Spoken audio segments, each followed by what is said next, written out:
Ruang Lalu Lalang adalah segmen baru di Jagat Lakon Film yang saya buat setelah saya menyadari banyak sekali film bagus yang saya tonton justru bukanlah tipikal sinema realis yang beralur runtut dan jelas. Ruang Lalu Lalang adalah ruang yang saya pakai untuk bercerita pendek tentang film yang saya rekomendasikan untuk kita tonton. Di episode pertama Ruang Lalu Lalang kali ini, saya ingin menceritakan film Babel, sebuah film karya sutradara Alejandro González Iñárritu yang ditayangkan di tahun 2006. Di Amerika sendiri, Babel diberi peringkat R karena mengandung bahasa yang kasar, ketelanjangan, dan kekerasan yang intens. Jadi, tak usah berlama lagi, ini dia Ruang Lalu Lalang Babel.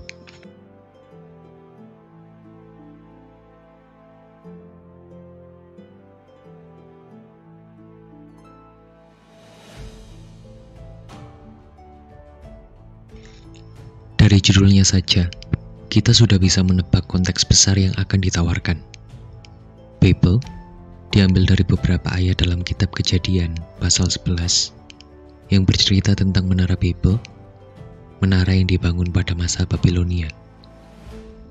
Tujuan dibangunnya adalah rasa penasaran manusia demi bisa melihat Tuhan. Tapi, Tuhan melihatnya sebagai sebuah kelanjangan.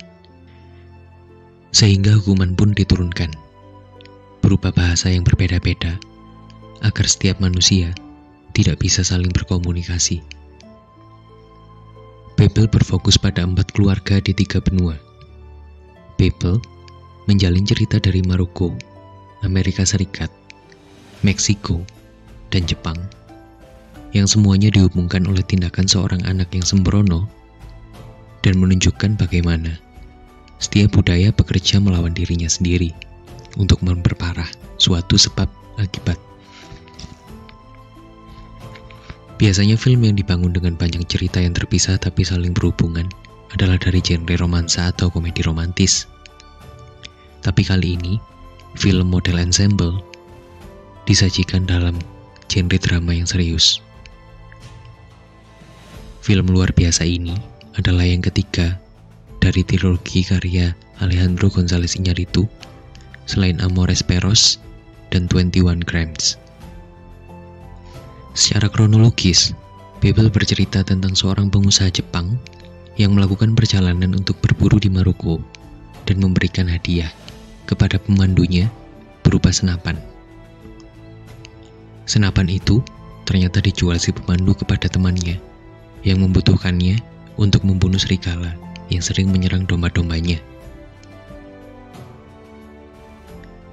Putra teman pemandu itu menembak ke arah bus dari jarak yang sangat jauh, sehingga tak sengaja seorang turis Amerika terluka. Dari sana, sutradara González Iñárritu membuat rantai yang saling terhubung dan memangsa. Tapi ada lebih banyak hal untuk Babel daripada alur ceritanya. Film ini bukan tentang bagaimana setiap budaya melampiaskan kebencian dan kekerasan pada yang lain, tetapi tentang bagaimana masing-masing budaya berusaha untuk berperilaku baik, namun dihalangi oleh salah persepsi. Perjalanan film seringkali menggunakan pemotongan dan perubahan dengan nada yang sangat mendadak. Dari pegunungan tandus di Maroko, di mana suara dominannya adalah angin menderu, lalu ke Tokyo yang berpendar, di mana dunia alam hampir seluruhnya digantikan oleh lingkungan teknologi. Setiap tempat memiliki palet aural dan visualnya sendiri. Bahasa yang digunakan oleh pemeran yang sangat beragam, termasuk Spanyol, Berber, Jepang, bahasa isyarat, dan Inggris. Penulisan dan editing bergerak dengan logika yang jelas dan emosional yang penuh, dengan tidak perlu adanya narasi kuno pahlawan dan penjahat. Tetapi Iñárritu meminta kita untuk berempati pada semua karakternya, bahwa mereka semua punya alasan, bahwa mereka semua bekerja hanya dengan informasi yang terbatas, dan bahwa mereka semua berhasil memenangkan simpati kita.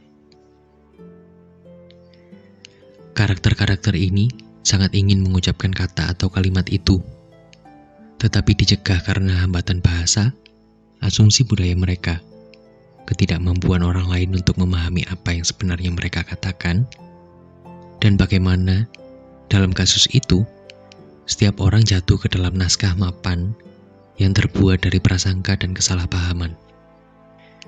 Film Iñárritu lebih menjurus kepada kesedihan daripada kemarahan. Ini adalah film tentang orang-orang yang melakukan apa yang mungkin kita lakukan jika kita jadi mereka. Memang akan terasa rumit sekali.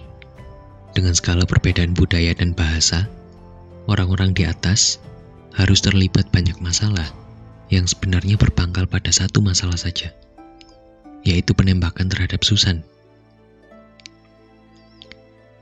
Jenius sekali bisa mengembangkan cerita dan permasalahan menjadi sangat kompleks dan luas semacam ini. Menurut saya yang paling menarik sebenarnya adalah cerita tentang Chieko di Jepang. Chieko adalah kisah gadis bisu tuli yang sering dikucilkan dan minim cinta, sehingga sedikit haus pada setiap sentuhan dan perhatian. Ini memang cukup unik karena disertai permasalahan sosial yang cukup kental. Rinko Kuchiki yang tampil meyakinkan menjadi Chieko sebagai bisu tuli yang mumpuni dan tampil sangat berani. Babel adalah jenis film yang selalu ingin saya tonton lagi.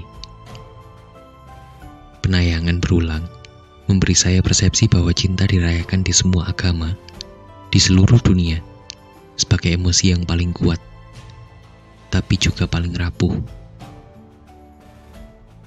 Babel akan memberi Anda akses ke banyak nuansa cinta karena menunjukkan apa yang terjadi ketika cinta itu diabaikan, disia-siakan, atau dimusnahkan oleh kemarahan, ketakutan, kebencian, dan kekerasan. Segitu saja ruang lalu lalang kali ini. Kalau kalian suka sama konten baru ini, tulis rekomendasi film kalian di kolom komentar ya. Jangan lupa juga kunjungi TikTok Lakon Film. Jadi tetap waras dan rengginas. Selalu berbahagia ya. Bareng.